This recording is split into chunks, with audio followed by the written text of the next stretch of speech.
Hey guys, in today's video I'm going to be talking about how I was able to buy a house within 10 months of landing here in Canada.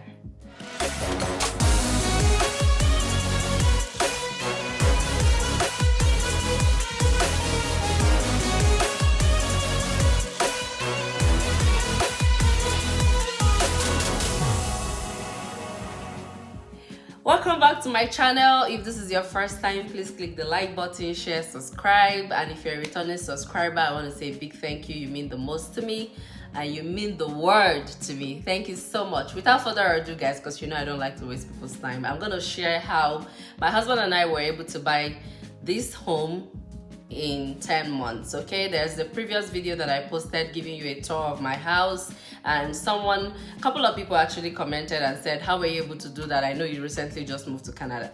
So exactly 10 months ago I moved to Calgary, Alberta, Canada, and I want to share how we're able to achieve buying this place within 10 months. So when you talk about buying a home in Canada, I know for some people already know that simply just means that you qualify for mortgage, and instead of paying rent, you're paying your own mortgage. So that money goes into your own home, right? So instead of paying somebody else mortgage for them, because that's the way I see it. So what we did is that when we're moving here 10 months ago, my husband and I had made sure that there are certain things that we wouldn't do. One of those things is to buy things and be financing them, because that just means you having debt in your own hands, right? So no credit card debts, no buying of anything that we could not afford. So we had a plan to buy within 1 year, but we're able to achieve that goal within 10 months. This is what we did, okay? Practical things. When we came here, we needed a car, but we bought car cash based on what we could afford. We didn't try to buy a car that will not be financing and be paying monthly. There's nothing wrong with that. I'm just saying this was our own goal. This was things that these were things that we said we're going to do to be able to meet our goal of buying a house within 1 year, right? So we bought our car cash based on what we could afford, and it's nothing fancy. It was just a car that take us from point A to point B, right? But we didn't want to have anything like financing on our credit card. And then we got a place that we could afford. So we're living in a 2-bedroom. I did a tour of that 2-bedroom apartment. At the time it was 1,409 Canadian dollar per month. This is where we were staying. And then so another thing that we did, before I tell you guys all the requirements to get a mortgage, I'm just saying things that we did. Another thing that we did is that we tried, so we're banking with CIBC, and our credit card limit was 225 each, which is very, very important, because when you're getting a mortgage, they are going to minus your credit card limits from whatever you qualify for. To explain that better, let's say no, I'll explain that better so I don't jump lines, right? So yeah, those were the things we did. We try not to have any debt, any base on our head. Okay, I'm a Nigerian. Base just means simple. Base simply means not owing. Okay, so we try not to do that. And I can tell you that if you do that, that will make your life easy. Even the schooling that we did, we try not to use credits or borrow money for that, right? So to qualify for mortgage here in Canada, in Alberta, in Calgary, I'm going to talk about what I know. These are the things that I think everybody must do. First of all, your credit score has to be good. Nothing below 650, I believe, or depending on the financial institution that you want to mortgage with, right?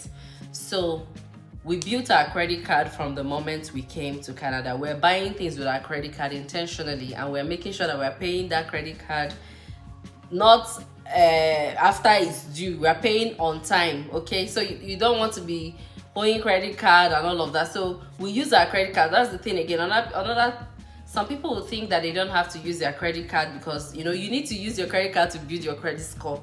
The thing is, as you use your credit card, you have to be paying your credit card on time so that you're building your credit score. So that's one thing that we both did, okay?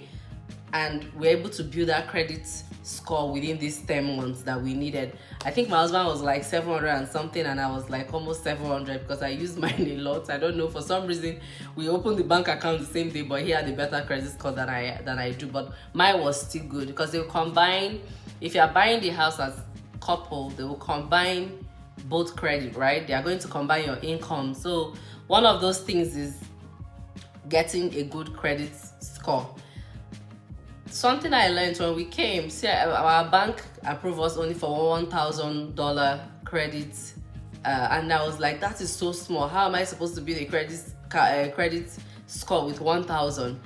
But then, you know, I called the bank. I'm like, can you guys increase my credit? Because how can I be, you know, blah blah blah. I went on and on. They were like, oh, you don't need a huge credit card balance for you to build a credit score. So even with $1,000 credit card, you can actually build the right credit score. So I'm like, okay. So eventually they increased us to 225. So the only credit amount or debt that we had was 5,000 combined, right? So that's number one. Number two is that they are going to count your household income. So your job and your spouse job, or if you're a single person, it's just going to be your job. Okay, so they would combine your jobs to tell you how much you qualify for, right? So in this case, they need both of you to at least have full-time permanent role. This is actually very important. It's tricky because if you're on contract, you can actually get a mortgage, but there's a lot more,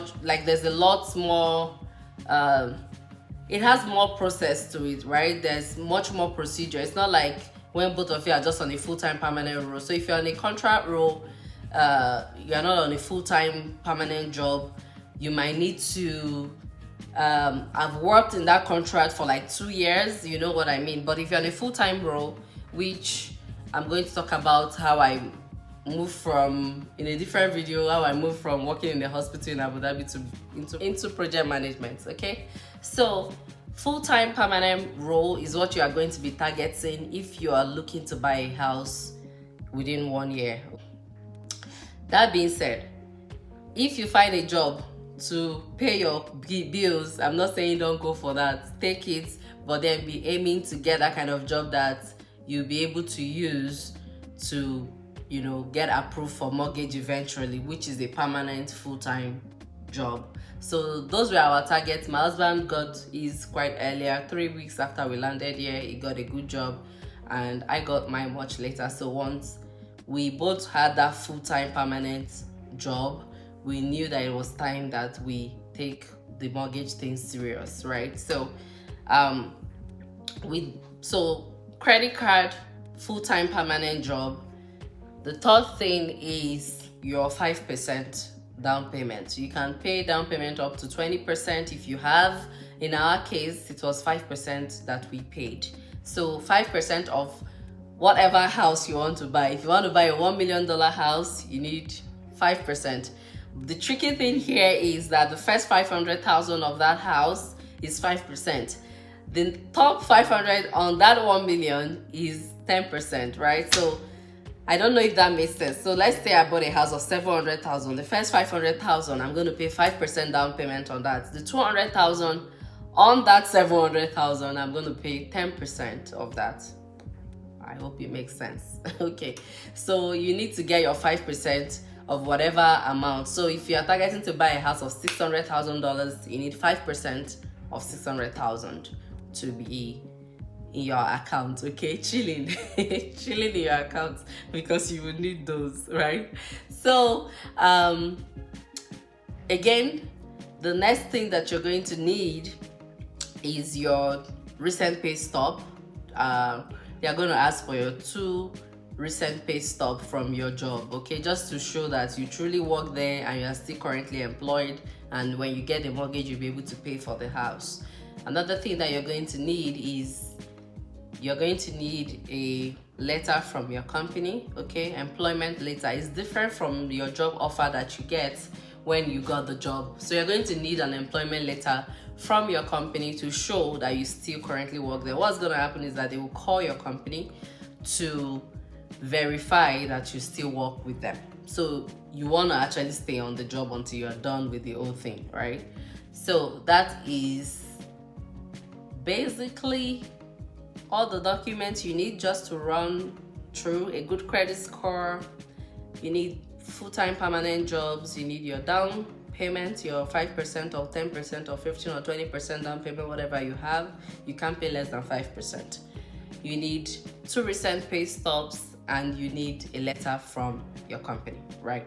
So once you get these 5 documents, the next thing you want to do is that you start looking for a financial institution that you want to mortgage with. What I mean is this: there are banks, there are private lenders, there are different institutions, right, that you can finance your mortgage with, but the most popular ones are banks, right? So we actually did with a bank. So we started shopping around different banks. The thing is, you can mortgage with a bank that you don't bank with. That's a good thing. So what's your business is that you're looking for the one that is going to give you a good interest rate. We all know that right now interest rate is off the roof, but if you also say you don't want to buy, you don't know when that is going to change, right? So we were shopping around and we finally found a bank that we're happy with the interest rate that we're getting from them. We got a mortgage at 4.74, which is very high, but again, it's just how the market is right now, okay? And to tell you how bad it is, before we found the bank that is Servus gave us for 4.74, other banks, including the bank that we bank with, was saying 5.11. So it's crazy. It makes a lot of difference, the interest rate, okay?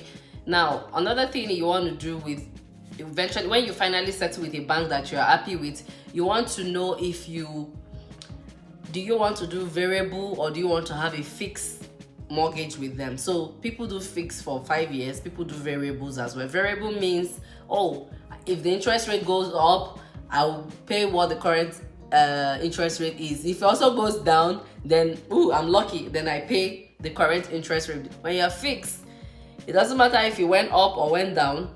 What you are fixed for that 5 years term is what you would pay. So it's up to you what you choose. We did a fixed term for now. That's what we did, okay? So as soon as you find a bank that you are comfortable with their interest rate and all of that, you go ahead and contact them. They will assign a mortgage person that works in a mortgage department to you. You can have an appointment, sit down, ask them all the questions that you want to ask. Trust me, I don't know for some of you, but I think buying a home is the biggest investment that my husband and I have ever made. So you want to ask all the questions that, if anything you're not sure of, ask. Ask, because it's not something that one would start playing with. So ask. We had appointments, we asked all the questions, we're comfortable with them, and we eventually went with Servus for 4.74 for us to get approved. So on that approval, I know I'm making this, I just want to make it like gist. I don't want it to look as if we're doing school and you're writing. So I'm just gisting so that it will stick, right? Now, I know that I'm just going on and on and on, but if you have specific questions, guys, please let me know in the comment section down below. I'm happy to answer those questions, because there are probably things that I've skipped or things that are specific to you that you want to know that I didn't mention here. Do let me know. I'm happy to answer that, okay? Now, the approval part this is how it works. So let's say you earn $200,000, okay, as your household income. They are going to times that 200,000 times 4.5 or times 5, depending on the institution. So 200,000 times 5 will be $1 million, right? So, or if they're doing 200,000 times 4 as your household income, that means you guys are qualified for a mortgage of $800,000, right? So you can go and look for, they'll give you a pre-approval later.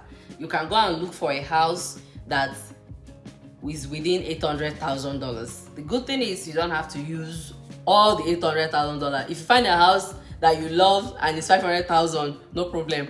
Bank would finance for 500,000 for you. So you don't have to max.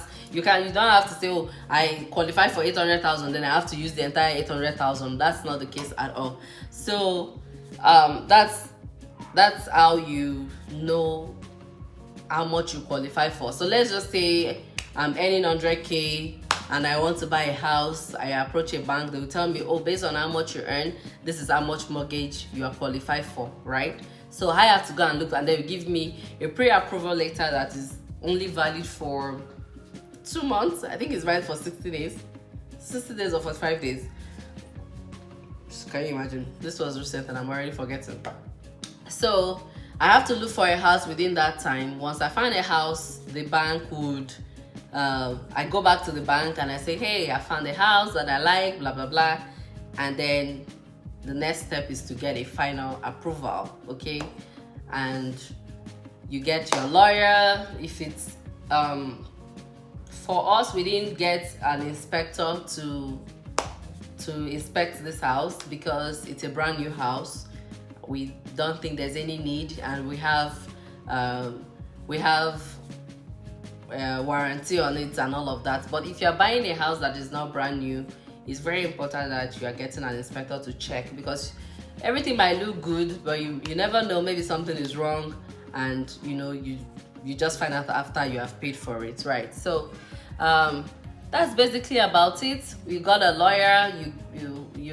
The lawyer, at that point, your lawyer and the bank would do the transaction, and then you would be notified. You just follow up with your lawyer, right? And then as soon as you give the go ahead for your lawyer to transfer, because you will drop the money with your lawyer, right? You're not going to transfer your 5% down payment to the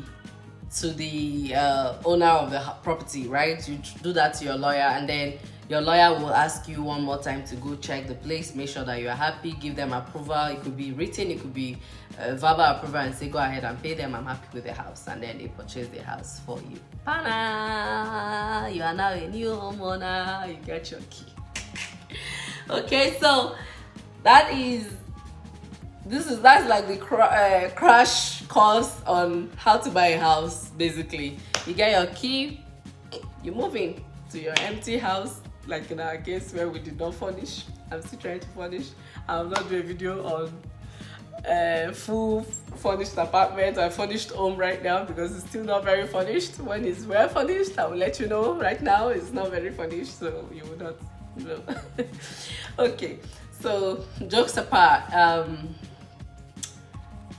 the thing that I actually want to say here is that there's no rush.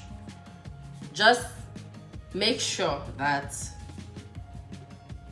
if you are renting, you have, like, give yourself a timeline, right? If buying a home is something it's not everybody that wants to buy a home, to be honest. Some people don't actually care. I think it's we black people that actually home up and down. But if it's in your plan, yeah, give yourself a timeline and work towards it. Another thing that I want to talk about now, because I started by saying how I was able to buy the house in 10 months, right? The down payment, that's 5% down payment. We did not earn that money in Canada. It was money we came with, right? Now, have we earned money in Canada since we came? Yes. But the good thing is that money that we earned in Canada helped us not to dive into our savings that we came with. So we were able to achieve this dream, right? Because I have 2 kids now. That's why. Yeah, I did come here with my 4-month-old. Guess what? I realized I was pregnant when I got here. That's the gist for another day. That's why you've not been seeing my video. If I'm being real. So yeah, I have 2 kids now. I don't regret any of it, but it's been challenging. That's something I'm going to talk about, because parenting and motherhood, giving birth here in Canada, is a whole new topic on its own. But yeah, that's how we're able to buy this place. I hope this helped, and if you have any question at all, please let me know in the comment section down below. And you can also email me at mimi.ojieh123@yahoo.com. I'm always happy to answer questions. If you email me, you know that I do reply. There are probably specific questions that you have that I didn't say here. Probably skip my mind or something, but I'm happy to answer and tell you. I'm even happy to connect you guys to the great guy that helped us. His name is Tope. I'm mentioning his name here because I know that I stressed him, but he's Nigerian and he was patient, he was kind, and he really did help us a lot in getting this place. I'm happy to share his contacts if that's something you guys are willing to look at. And yeah, that's basically it. Thank you so much for listening to me. Until next video, thank you and bye.